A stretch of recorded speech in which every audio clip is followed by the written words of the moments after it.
Hi friend, I am Professor Narayan Nile from Bhagyavid Academy and today we are going to learn about the class 9 English subject from the first flight. चलो book है friend, आपको कौन कौन सी book, आपको book किताब खोल के सामने बैठना है। बिहाइव नाम का एक बुक्स है आप सभी बच्चों को इंग्लिश का। प्लीज उस किताब को आप खोल के रखिए। मैंने यहाँ पे फर्स्ट फ्लाइट डाला क्योंकि मैंने 10th के हिसाब से डाला। प्लीज इस बुक का नाम है बिहाइव। ओके चलो फ्रेंड, जो बिहाइव में से है ये बुक, उसमें से लेसन नंबर 2 है हमारा द साउंड ऑफ म्यूजिक। इसमें फर्स्ट पार्ट देखा हमने एवलिन गेलेनी, कल के दिन देखा।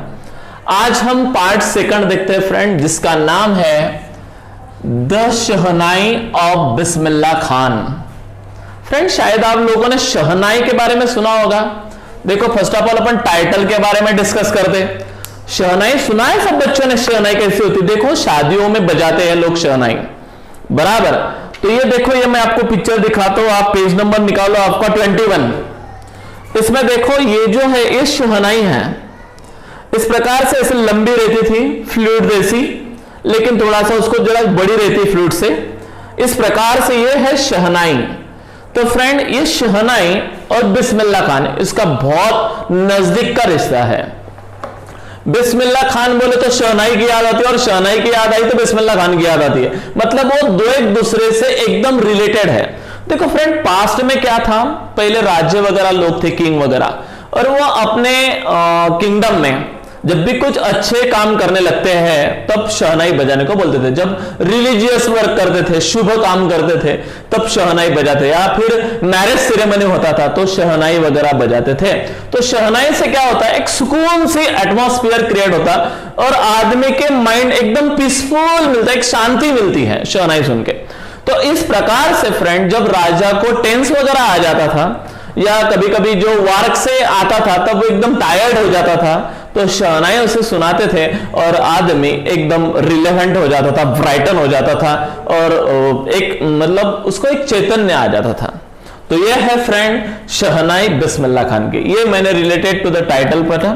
अब देखेंगे अपन थीम ऑफ द स्टोरी क्या है, इस स्टोरी में थीम क्या है। चलो देखते हैं, मैं लाइन बाय लाइन पढ़ रहा हूं, प्लीज ध्यान दीजिएगा। आप सभी को दिखाई दे रहा है properly? Okay very good, nice one. सुनाई दे रहा है? Nice. Now we should go ahead, now we should be discuss about the theme. चलो अभी स्टोरी का थीम क्या है क्या नहीं है ये अपन पढ़ते। There is no substitution to the hard work and dedication. देखो फ्रेंड कुछ भी आपको अचीवमेंट चाहिए, अचीवमेंट कब और किसको अचीवमेंट मिलता फ्रेंड? जो आदमी ट्रिमेंडस हार्डवर्क करता या कंटिन्यूअस एफर्ट्स करता, कंटिन्यूअस एफर्ट्स बराबर, या ट्रिमेंडस ट्राई करता बाय हार्ट बराबर, या जो आदमी डेडिकेट करता, या जो आदमी स्ट्रॉन्ग विल रखता, स्ट्रॉन्ग विल, इस आदमी को मेरे हिसाब से एनी हाउ कंडीशन सक्सेस मिलता बराबर। Do you agree with me? आप सभी बच्चे ये अचीवमेंट के लिए या सक्सेस के लिए सारी बातें आदमी के पास होना चाहिए, और बेचारा बिस्मिल्लाह खान के पास डेडिकेशन था, हार्डवर्क था, स्ट्रॉन्ग विल थी, कंटिन्यूअस एफर्ट्स किए, और एट लास्ट उस आदमी को उसका अचीवमेंट मिला बराबर है फ्रेंड। जो भी आदमी मेरे हिसाब से हार्डवर्क करेगा he will be surely got success in the life. आप बच्चे भी यदि स्टडी करेंगे तो मैं लिख के देता हूं, आप सभी बच्चों को ट्रिमेंडस मार्क्स आप मिलेंगे। Got it what I want to say? मेरा कहने का तात्पर्य समझ में आ रहा है? तो इस प्रकार से friend hard work and dedication makes man perfect. तो आदमी इससे क्या हो जाता है? परफेक्ट हो जाता है। The people who reach the zenith of life, what is meant by zenith of life? मतलब एक अचीवमेंट, जो देखो बहुत सारे लोग एकदम zenith of life अचीवमेंट किया है। मतलब भगत सिंह, राजगुरु, सुखदेव, इनके नाम एकदम हाई पोजीशन पे हैं। जैसे बहुत सारे साइंटिस्ट, एपीजे अब्दुल कलाम हमारे एक zenith of the life, मतलब बहुत बड़ा ग्रैंड अचीवमेंट उन लोगों ने किया है। ऐसे लोग, तो उन लोगों के पास भी दो चीजें थी, एक था हार्डवर्क, डेडिकेशन, कंटिन्यूअस एफर्ट्स। ये such kind of qualities endorse करना पड़ता है, तब जाके आदमी को अचीवमेंट मिलता है। Got it what I want to say? Such a person need to be down to the earth in spite of achieving all the success in life. और जो आदमी हमारे अर्थ के ऊपर इस प्रकार से क्वालिटीज लेके आता है, the person surely get the achievement और सक्सेस। तो ऐसे आदमी को सक्सेस मिलेंगे। तो बच्चों, आपको ये स्टोरी डेडिकेट करती है। You should do also the study hard and continuous effort, dedication should be there, then no one can stop you from the success. Got it everybody? This is the theme of the story. चलो देखते हैं, उसके बाद में अपन detail story देखते हैं, detail summary देखते हैं क्या क्या है। तो मैंने कुछ पार्ट्स किए हैं उसके। तो पहला पार्ट मैंने किया है इंट्रोडक्शन। तो सबसे पहले ये स्टोरी के बारे में आपको इंट्रोडक्शन बता देता। चलो, the shehnai is improve from pungi. देखो, पहले पुंगी थी। देखो, पुंगी सुना है लोगों ने, आप लोगों ने? वो जो क्या बिन वगैरह, मतलब स्नेक को वगैरह इस प्रकार से पुंगी, उसको पुंगी बोलते थे। तो एक पुंगी का ही इंप्रूवमेंट आगे शहनाई से हुआ है। मतलब पहले पुंगी थी, फिर शहनाई हो गई। पुंगी वॉज अ म्यूजिकल इंस्ट्रूमेंट, एक म्यूजिकल इंस्ट्रूमेंट है वो। It was ban by the emperor Aurangzeb from its unpleasant sound. लेकिन पुंगी बजाने के लिए एक राजा था, औरंगजेब का नाम आप लोगों ने सुना होगा। उसने बैन लगाया था, कोई भी मेरे राज्य में पुंगी नहीं बजाएगा, यदि बजाएगा तो मैं उसको हैंग टिल डेथ कर दूंगा। ऐसा उसने ऑर्डर निकाली थी, यानी डायरेक्टली बैन लगा दिया गया था। But the barber decided to improve the tonal quality of the pungi. फिर जो बार्बर था उसने सोचा कि ठीक है यार, ये पुंगी अभी बजाने को नहीं बोल रहे हैं, तो फिर क्या करेंगे अपन, थोड़ा सा उसके टोनल क्वालिटी चेंज करके एक अलग वर्जन तैयार करेंगे पुंगी का। Later they did improve. फिर उसने थोड़ा सा उसमें क्या किया, इंप्रूवमेंट किया and played on it produce a soft and melodious voice. और फिर थोड़ा सा उसको मॉडिफाई करके, उसका थोड़ा सा टोन चेंज करके, थोड़ा सा साइज वगैरह चेंज करके उसको कन्वर्ट किया पुंगी का, और मॉडिफाइड रोल बना, वो बना शहनाई। मतलब पुंगी क्या है, इसके माँ बाप है, माँ बाप से ये बच्चा है, बच्चा थोड़ा सा मॉडिफाइड होता है। Got it?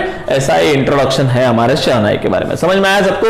ओके, नेक्स्ट दूसरा पॉइंट है हमारा early days of Bismillah Khan. चलो, बिस्मिल्लाह खान को शहनाई कैसे याद आ गई, उनके अर्ली डेज क्या थे, कैसे थे?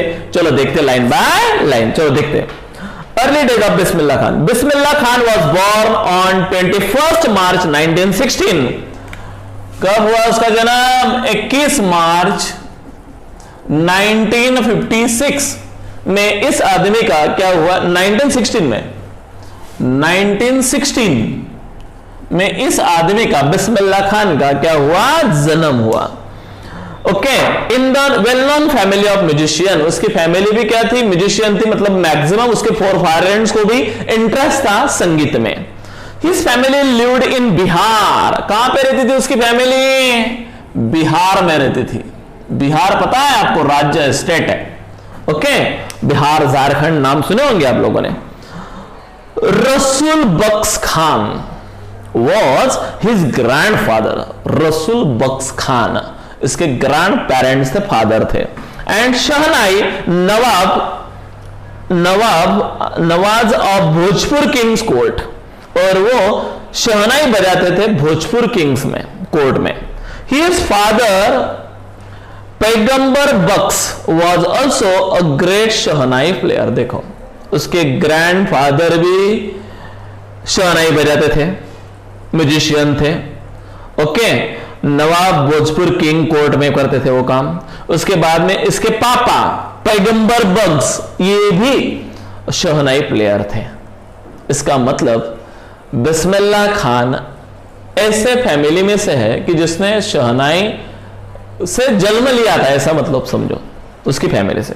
When he was a 5 years old boy, जब बिस्मिल्लाह खान कितने साल का था, 5 साल का था, he used to play a gilli danda near the pond of डुमरॉन।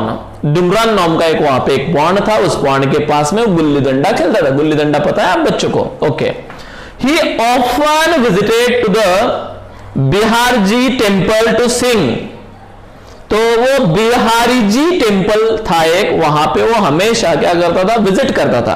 To sing the Bhojpuri chaita. तो वहां पे वो भोजपुरी क्या बजाते थे, चैता बजाते थे। At the end of the local maharaja used to give him a very big laddu as a reward. जब वो चैता बजाता था वहां पे, तो भोजपुरी का जो किंग था वो उसको रोज महाराजा क्या देता था, एक लड्डू देता था कि नहीं, ये तो सा छोटा सा पिल्ला है 5 साल का, बट फिर भी अच्छा चैता बजाता है, तो उसको एक बड़ा लड्डू देता था और वो खुश हो जाता था बिस्मिल्लाह खान। ये था बिस्मिल्लाह खान के अर्ली डेज, मतलब फ्रॉम चाइल्डहुड वो किसी महाराज के पास जाता था बिहार जी टेम्पल में, और वहां पे क्या करता था, वह चैता बजाने का काम करता था। इससे आपको पता चलता है उसे एक लड्डू मिलता था, यानी बचपन से ही उसको संगीत में क्या था, इंटरेस्ट था फ्रेंड। चलो देखते हैं बिस्मिल्लाह इंट्रोडक्शन विद अली बख्श। अली बख्श के साथ उसका इंट्रोडक्शन कैसे हुआ, क्या हुआ देखते। अली बख्श was A maternal uncle. What is meant by maternal uncle? चलो जल्दी से वर्ड लिख लो, maternal uncle और paternal uncle। maternal मतलब मम्मी का भाई, और paternal uncle मतलब पापा का भाई, मतलब मामा। उसके मामा थे who lived in Banaras Varanasi. कहां पे रहते थे अली बख्श, उसके मामा वाराणसी में रहते थे, बनारस में। When he went there with his mother, he watched his uncle practice the Shahnai and was extremely fascinated. जब वो बनारस को गया उसके मामा के घर, तो उसके मामा शहनाई बजाते थे। जब उसके मामा शहनाई बजाते थे तो उसके मामा का एकदम माइन्यूटली ऑब्जर्वेशन कौन करता था, ये बिस्मिल्लाह खान करता था, और वो फैसिनेट हो गया। फैसिनेट मतलब अट्रैक्टेड, और बहुत एक्सट्रीमली फैसिनेट हो गया। Ali Bux was employed as a Shahnai player in the Vishnu Temple of Banaras। Banaras में एक बहुत बड़ा टेम्पल है, उस टेम्पल का नाम है विष्णु टेम्पल। विष्णु टेम्पल में उसके मामा शहनाई बजाने का क्या करते थे, काम करते थे। समझ में आया? He started learning shehnai from him। फिर मामा से थोड़ा थोड़ा सा शहनाई सीखना किसने चालू किया, बिस्मिल्लाह खान ने चालू किया। Slowly he received a lesson in the playing the instrument from him। फिर उसे स्लोली वो सारे लेसन शहनाई बजाने के क्या हो गया, संगीत के लेसन सीखने लगा। Later he used to play shehnai throughout the day। और जब उसको बजाना आया तब उसने पूरा दिन भर क्या बजाया, शहनाई बजाना चालू किया। इसका मतलब जानते हो फ्रेंड, देखो आपको यदि किसी चीज में फैसिनेट हो गए आप, तो आप वो चीज सीखते हैं, और जब सीखने के बाद आदमी को बहुत बड़ा क्या आता है, इंटरेस्ट आता है, एक हैप्पीनेस मिलता है। और जब हैप्पीनेस मिलता है तो कंटिन्यू वो काम करता है, क्योंकि वो काम उसके लिए काम नहीं होता है, वो काम उसके लिए एक गेम बन जाता है, एक प्ले बन जाता है, और फिर उस आदमी को उस थिंग्स में क्या था, इंटरेस्ट आ जाता है। जैसे बिस्मिल्लाह खान को पहले से ही शहनाई फैमिली में उसका जन्म हुआ, मामा के घर गया अली बख्श बनारस में, और विष्णु टेम्पल में क्या बजाता था, शहनाई बजाता था, उसके साथ में जाता था। ऑब्वियसली उसको उससे फैसिनेट हो गया, मामा को रिक्वेस्ट किया कि मुझे भी क्या बजाने सीखिए, शहनाई बजाना सीखिए, और एट लास्ट वो सीख भी गया।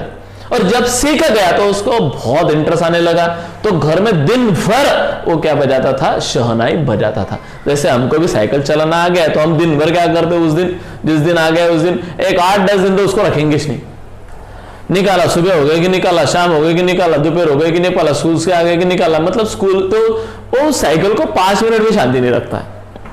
जैसे लैपटॉप लाया तो एक 8-10 दिन तो अपन लैपटॉप को छोड़ के उसने आ गए कि बैठ गए, आ गए कि बैठ गए, तो एक इंटरेस्ट होता है। जैसे जब तक वो चीज हमको परफेक्ट आती नहीं तब तक हम उसके पीछे पड़ जाते हैं। तो वैसा ही बिस्मिल्लाह खान एकदम डे एंड नाइट शहनाई में क्या लगने लगा, इंटरेस्ट लेने लगा, तो उसका बहुत मजा आने लगा। Slowly he received the lesson playing the instrument from him। तो उसने slowly उससे बहुत लेसन क्या करने चालू कर दिए, सीखना चालू कर दिया। The temple of the Balaji and Mangla Maiya and the banks of the Ganga were the favorite places for his young apprentice। यानी apprentice मतलब नवशिका, जो नया कुछ तो भी सीखता है उसको बोलते हैं अप्रेंटिस कर रहा है अभी, बराबर। और जब आदमी परफेक्ट बन जाता है तो अप्रेंटिस निकल जाता है वर्ड।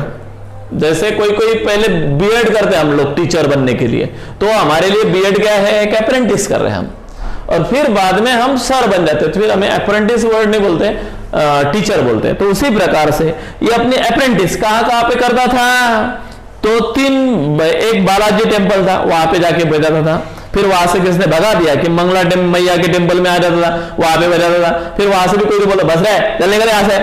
फिर बैंक ऑफ गंगा, गंगा नदी के किनारे बैठ के मस्त शहनाई बजाता। वहां पे कोई भी उसको क्या नहीं करता था, हटकाता नहीं था, यानी हटाता नहीं था, यानी बहुत इंटरेस्ट लेता था शहनाई में। कौन? बिस्मिल्लाह खान। तो ये उसका हो गया अचीवमेंट, ये हो गया बिस्मिल्लाह खान और शहनाई कितना एक दूसरे से क्लोज है, ये हमें इस पैराग्राफ में समझता है। और अचीवमेंट ऑफ बिस्मिल्लाह खान, फिर बिस्मिल्लाह खान ने बहुत बड़ा क्या कर लिया, अचीवमेंट कर लिया। कैसे क्या देखते। When he was a 14 years old, अब वो कितने साल का हो गया, 14 मतलब 14 साल का हो गया। He accompanied his uncle with the Allahabad Music Conference. Accompanied का मतलब write down, to go with मतलब किसी के साथ जाना। एक बार क्या होगा, जब वो 14 साल का था तो इलाहाबाद में म्यूजिक कॉन्फ्रेंस था, वहां पे अपने मामा के साथ वो वहां पे गया। In 1938 he was selected for the All India Radio, और इतना मस्त शहनाई बजाता था बराबर। म्यूजिक कॉन्फ्रेंस में इलाहाबाद में उसने मस्त म्यूजिक बजाया और वहां पे उसको ऑल इंडिया रेडियो ने क्या कर दिया, सिलेक्ट कर दिया। फिर ऑल इंडिया पे शहनाई बजाने का काम कौन करने लगा, बिस्मिल्लाह खान करने लगा। एट द एज ऑफ 14 उसको सर्विस लग गई, ऐसा भी बोले तो कोई प्रॉब्लम नहीं। समझ में आया। आगे लखनऊ में वो ऑल इंडिया रेडियो के लिए सिलेक्ट हो गया। He was the first Indian to greet freedom with shehnai on 15 August 1947। इसके बाद में ये सबसे महत्वपूर्ण सेंटेंस है, भारत को फ्रीडम मिला कब, 15 अगस्त 1947। आपको पता है ये पहला ऐसा आदमी था जिसको फ्रीडम मिलने के बाद शहनाई बजाने के लिए खुद वहां पे बुलाया गया था। What a lucky person he is. तो ऐसे ग्रेट इवेंट में वो वहां पे क्या बजा रहा था, शहनाई बजा रहा था।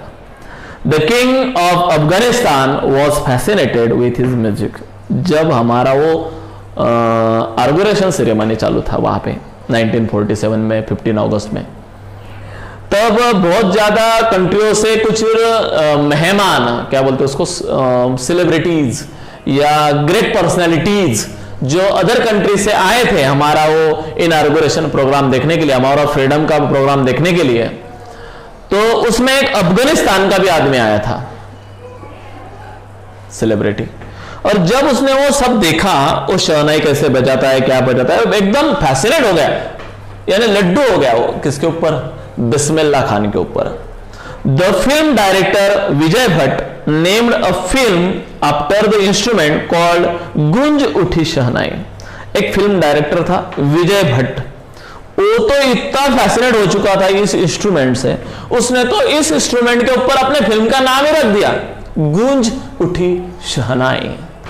वाह वाह वाह। यानी इस प्रकार से slowly slowly slowly Bismillah Khan country में अपने पैर जमाने लग गए अपने शहनाई के, यानी शहनाई को सोन करने लगा और ग्रो होने लगी शहनाई इच एंड एवरी प्लेस पे। एंड हिज ओन कंपोजिशन, फिर उसकी और एक कंपोजिशन किया, दिल का खिलौना है टूट गया। ये कविता भी शहनाई के ऊपर, एक गाना भी शहनाई के ऊपर बजाया गया। Become the nation wide and chart buster, और ये गाना बहुत मशहूर हुआ। Okay, but he was not attracted towards the film, यानी फिल्म में भी उसको इंटरेस्ट, चांस था उसको एंट्री करने का, लेकिन फिर भी उसने फिल्म के तरफ अट्रैक्ट नहीं हुआ। उसने वो काम क्या कर दिया, छोड़ दिया। उसने एक मस्त सॉन्ग कंपोज किया था, दिल का खिलौना है टूट गया, बराबर। तो ये भी बहुत अच्छी उसका एक काम था। He was the first Indian to be invited to perform at the prestigious Lincoln Center Hall in the United States of America. बाप रे, ये पहला इंडियन आदमी था कि जिसको डायरेक्टली कहां पे इनवाइट किया गया था, यूएसए में इनवाइट किया गया था। कहां पे, कौन सा place, Lincoln centre hall, prestigious hall है, परफॉर्म करने के लिए, वहां पे उसको परफॉर्म करने के लिए बुलाया था। ये पहला ऐसा आदमी था कि जिसको फॉरेन में बुलाया था, वो भी यूएसए ने। Okay, he he also participated in the world exposition into the Montreal and the Osaka trade fair. ध्यान में रखना है नाम जरा, the world exposition in the Montreal and Osaka trade fair, वहां पे भी उसने क्या किया, पार्टिसिपेट किया, फॉरेन में था बराबर, वहां पे भी एग्जीबिशन था, उस एग्जीबिशन में भी उसने क्या किया था, पार्टिसिपेट किया था। और वहां पे सिर्फ पार्टिसिपेट नहीं किया था, तो he was awarded with Padmashri and Padma Bhushan and Padma Vibhushan. वहां पे उसको 3 अवार्ड मिले थे, एक था पद्मश्री, पद्म भूषण और पद्म विभूषण। ये अवार्ड्स बिस्मिल्लाह खान को मिलने लगे। Finally in the year 2001 he was awarded Bharat Ratna award, जो सबसे बड़ा अवार्ड उसको मिला है। कौन सा? भारत रत्न, जिसके लिए आज लोग झगड़ते हैं, लेकिन बिस्मिल्लाह खान को ये इजीली मिला था 2001 में।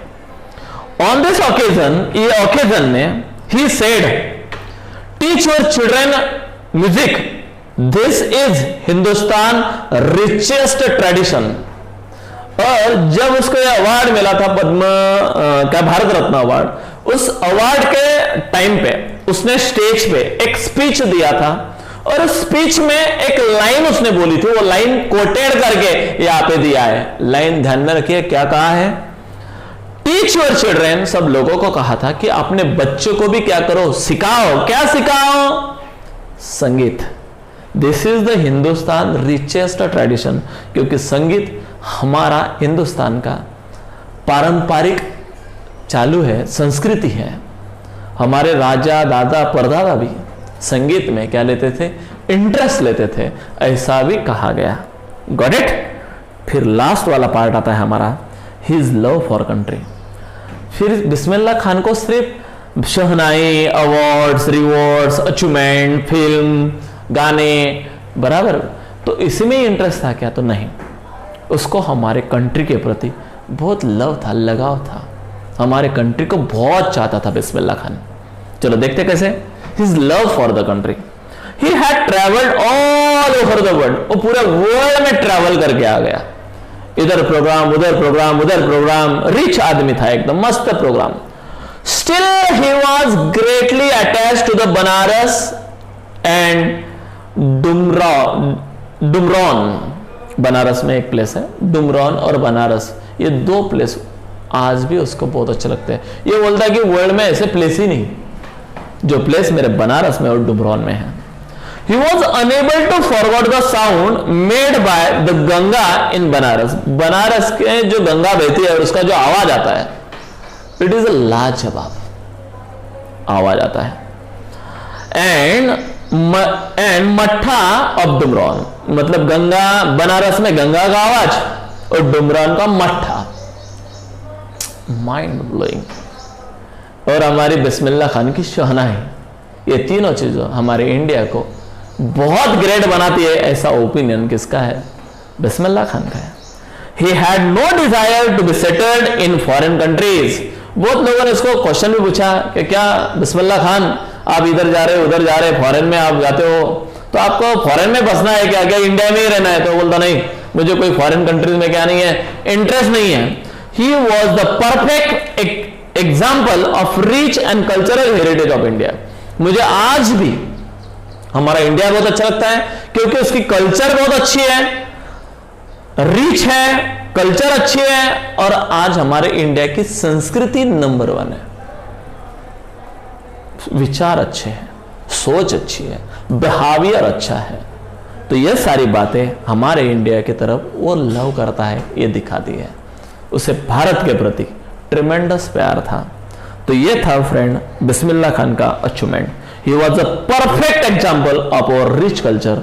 सच में वो बहुत बड़ा एक रिच एग्जाम्पल है हमारा। Got it? ये सब बातें समझ में आ गई फ्रेंड। तो ये था शहनाई बिस्मिल्लाह खान की, किस प्रकार से उसने अपनी इंडियन शहनाई को वर्ल्ड में फेमस किया। Got it? तो चलो फ्रेंड, हमारी डिटेल समरी भी होगी। अभी थोड़ा सा मॉरल सीख लेते हैं। मॉरल एक है, hard work, dedication, continuous efforts makes man surely successful. जैसे इस आदमी ने शहनाई को इतने बड़ी जगह दी, हमारे कंट्री का नाम रोशन कर दिया, तो आज हम भी यदि किसी फील्ड में हमारा भी कुछ इंटरेस्ट है, फैसिनेट यदि हम हो रहे हैं, तो उस फील्ड में अपना पूरा होलसेल अटेंशन दीजिए एंड हार्डवर्क कीजिए। 100% हमें भी बहुत बड़ा क्या मिलने वाला है, अचीवमेंट मिलने वाला है। ये मॉरल है फ्रेंड इस स्टोरी का।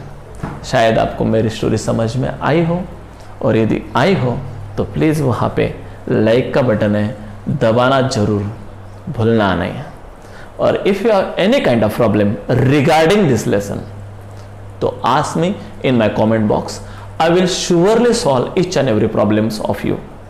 ओके, इस प्रकार से यहाँ पे मेरा लेसन खत्म होता है। Thank you for watching my video. Bye, see you.